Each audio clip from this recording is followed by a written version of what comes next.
Shukran. As I was suggesting that the topic that has occupied our minds in the last month or two has been this whole issue of refugees and migrants that are flooding Europe and causing great consternation within Europe, both in East and Western Europe. But before we really go into the topic itself, I think it is very clear, it is very important that we understand the definitions of the two terms, refugees and migrants. Now, if you look at the Western media, you look at the Western narrative, they are very reluctant to use the term refugees. And there is a political reason for this. They rather use the term migrants or immigrants. By definition, an immigrant leaves his home, his country of residence, willingly, and then moves over to another country to seek a better life for himself and his family. So it is more an economic reason for him to leave his country. Nobody is forcing him. He's not going by force. That is an immigrant. Western media, and you'll read it in South African papers as well, both the radios, television, print, they will all talk about, most of them I should say, most of them will refer to these people as migrants. They are not migrants. They are refugees in the true sense of the word. What is a refugee? A refugee leaves his home country, and he leaves because of circumstances in his country. And the circumstances are not of his doing. The circumstances have been created as a result of political agendas, as a result of expansionism and imperialism of the Western countries. And they have created such circumstances in his country that it becomes virtually impossible for him to live in that country. So what happens is he migrates from there. He doesn't migrate willingly. He's forced to move. So he is now no more an immigrant, but he is a refugee. So we need to get that very clear in our minds. Definition of the two terms. These are refugees, they are not migrants. The question is,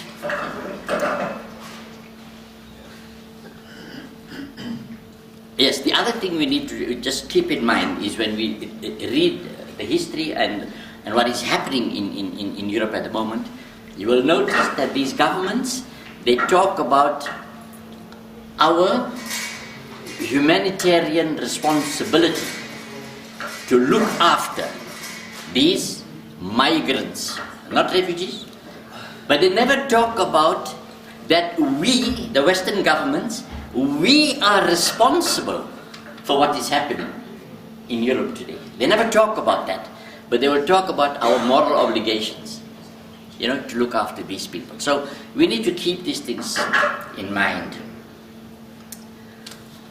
I don't want to delve too much about what we see on the screens. I mean, that we all see, it's a very sad thing, it is absolutely tragic, and it is that the corpse of that 3-year-old kid on the Turkish coastline that really stirred the conscience of the international community. You've seen all that, we don't want to go down that road. What I want to just bring to your mind, bring to your notice is, we need to ask ourselves the question, why?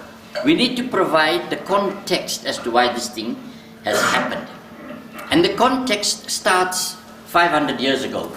It is not something that started yesterday, where all these people from Afghanistan, Iraq, Syria, they decided, all of them got up one morning and they say, we're all going to go to Europe. It was never like that. This started 500 years ago, and the term at that time they used was, when I talk about they, I talk about the colonialists, I talk about the Westerners who wanted to perpetuate white supremacy. Okay, to be able to do that, they took people from the African continent, and today we refer to them as slaves. They never referred to them as slaves those days. But they took people from the African continent, took them to the New World, to the what we know today as the United States, made slaves out of them. When slavery was, I'm going to go very quickly through. I'm going to fast forward as I go along because I won't have enough time to go through this. The clock's not working. Okay, good. They then took people from the African continent, took them to the New World, made slaves out of them. Slavery was then abolished. The next move was to take, instead of taking the people from Africa to the New World, the Europeans and the Americans, well, the Americans came late in the scenario, but the Europeans came into Africa, came onto the continent, and they occupied the continent. And when I use the term occupation, I'm not only talking about geographical occupation. I'm talking about economic occupation, I'm talking about political occupation, cultural occupation, social occupation. They virtually took over our lives on the African continent. They did the very same thing in the Far East, in the Middle East. We all come from India, we know what they did to our forefathers in India. I'm not going to go down that road, I don't have the time for it. But it's the same ideology, the same philosophy. When they came to the African continent to colonize it, there was a political agenda here. And that was imperialism and expansionism, so that when they came to the continent, the idea, what they sold to our people, to the black masses of the continent, and not only Africa, as I said, even in the Far East, and they did the same in the Middle East, they sold the idea that we are going to give you democracy and we're going to give you civilization. An absolute insult to us, to my forefathers in India. When you go there and you tell them, I'm going to bring civilization to you. Indian civilization was much older than what civilization was in Europe. On the African continent, the African people had their own form of civilization. It might not be your idea of civilization. Democracy, the political structures that existed on the continent was different from the political structures that existed in Europe. But they wanted to force it onto ourselves, so they come here and they give us the notion that they want to civilize us, they want to bring democracy to us. But the hidden agenda was expansionism, imperialism. So this whole thing goes back, as I said, many, many years.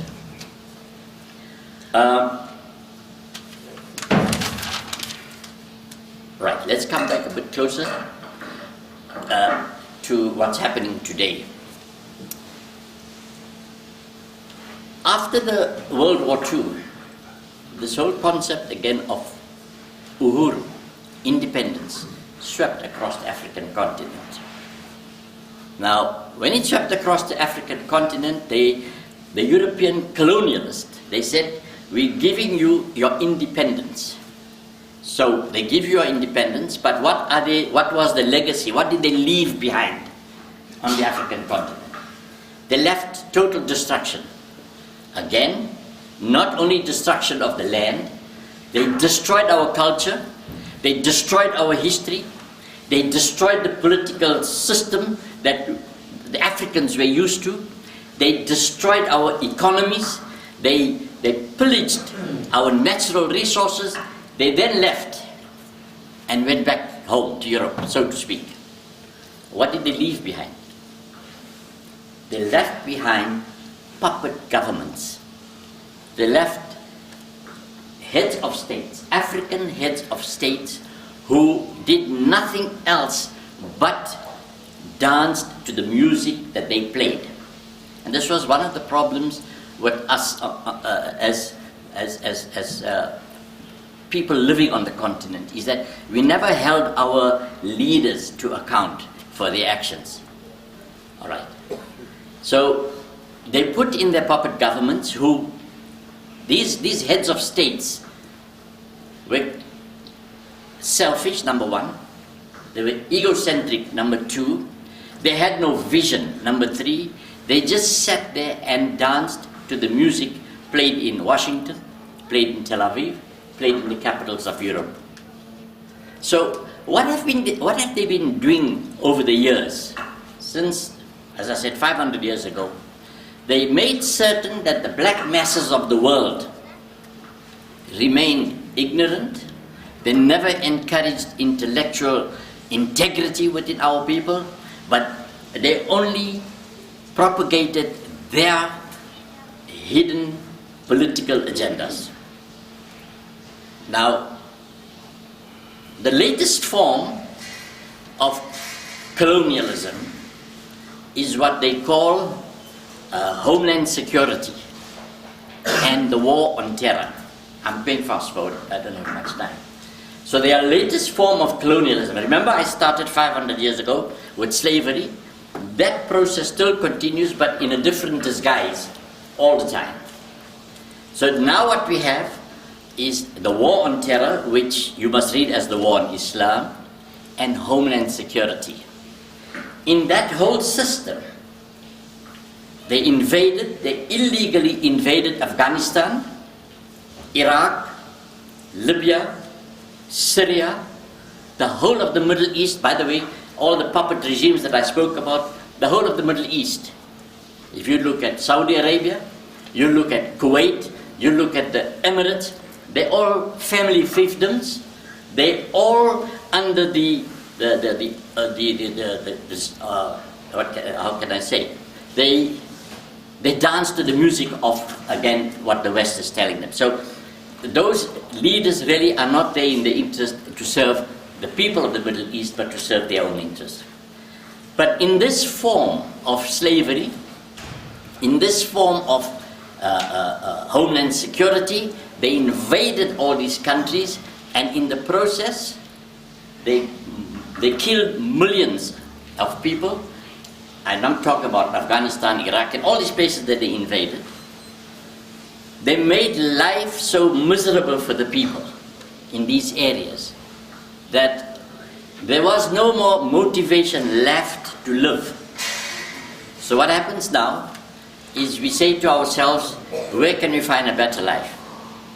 The only place is left for us is to go to Europe. That is where there is some form of stability. And what we're seeing today across Europe is as a result of this slavery, this colonialism that was introduced over 500, and it is not over yet. And I'm going to tell you why it is not over. Because our people that are migrating, not migrating, they are now refugees, going to Europe, they will be faced with another problem. And that problem is going to be economic enslavement. This is my prediction. You can't see it at the moment, you don't see it. But they'll be economically enslaved. Whether they're going to be in Germany, in Holland, in Slovakia, in the United Kingdom. And you know why I'm saying that? Is these people, these refugees, will have no choice in the matter. Economically, they'll have no choice in the matter. They will have to accept whatever the government of that country is going to offer them. But that's a topic for another day. What I'm saying to our people here is, what we see on our screens every day, television screens, what we read in the media, we must not think or we must not accept it as an event that just happened in the last month or 2 or 3. It's not that. There is this movement of Western imperialism, colonialism that was started 500-600 years ago, and it continues to this day. And we need to be mindful of that whatever we see in the media, we must not simply accept it as the truth, because there is a context around this whole thing, and it is the context which we need to study and understand. If we don't do that, then sadly we will fall prey to the same movement that enslaved us, enslaved our minds 500-600 years ago. They're doing it still today, they're doing it. So we need to make sure that we understand the context in which whatever is happening around the world today, so that it gives us an absolute understanding of the refugee crisis all over Europe.